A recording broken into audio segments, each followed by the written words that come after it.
Hello coders, and welcome to How to Fix. In today's video, we'll be focusing on a new bug that you might find challenging to solve. So without further ado, let's dive into today's bug. Let's start by executing code 1 to stimulate the error and watch the result. Here's the elucidation and the resolution to the bug. Do take a moment to pause the video to understand the explanation.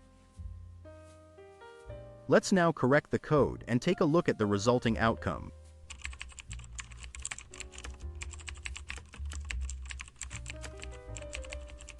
And there you have it. The code executes flawlessly and our output matches our expectations. No more error. That's the end of today's lesson. If you found this walkthrough practical, don't forget to press the like button and subscribe to our channel for more code repair videos. Stay enthusiastic, keep advancing, and happy coding everyone.